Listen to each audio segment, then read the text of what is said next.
ఆధ్వర్యంలో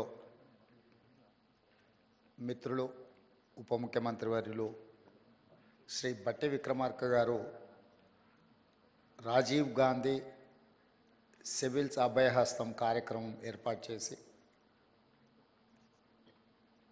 తెలంగాణ రాష్ట్రం నుంచి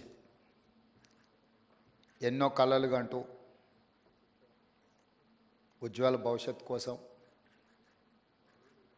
తమ తల్లిదండ్రుల తమ రాష్ట్రం యొక్క ఆకాంక్షలు నెరవేర్చడానికి మీరందరూ చాలా కష్టపడి పబ్లిక్ సర్వీస్ కమిషన్ సివిల్స్లో ప్రిలిమ్స్ క్లియర్ చేసి ఇప్పుడు మెయిన్స్కి ప్రిపేర్ అవుతున్నారు. మీకందరికీ తెలంగాణ గురించి నేను కొత్తగా చెప్పాల్సిన అవసరం లేదు. ఈ రాష్ట్ర ఏర్పాటే, ఈ రాష్ట్రము ఈ ప్రజల యొక్క పోరాటమే ఉద్యోగ నియామకాల కోసం జరిగిన పోరాటం. తెలంగాణ అనే పదము ఎప్పుడు వినిపించినా తెలంగాణకు పర్యాయ పదం నిరుద్యోగ సమస్య.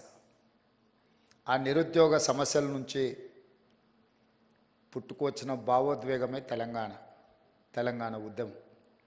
అందుకే ఉస్మానియా కాకతీయ యూనివర్సిటీలు సామాజిక సమస్యల మీద, సామాజిక రుగ్మతల మీద, రైతు కూలీల యొక్క ఆకాంక్షల మీద ఆలోచన చేసి వేలాది మంది విద్యార్థులు ముందు భాగాన నిలబడి పోరాటం చేయడంతో తెలంగాణ ఉద్యమం ఉవ్వెత్తున లేచింది. అందులో చాలామంది మీ సహచరులు కావచ్చు, మన పిల్లలు చాలామంది త్యాగాలు చేసి ఆ త్యాగాల పునాదుల మీద ఏర్పడ్డ రాష్ట్రం తెలంగాణ రాష్ట్రం. అందుకే ఈ ప్రభుత్వానికి నిరుద్యోగ యువకుల సమస్య పరిష్కరించడం అనేది మొదటి ప్రాధాన్యత.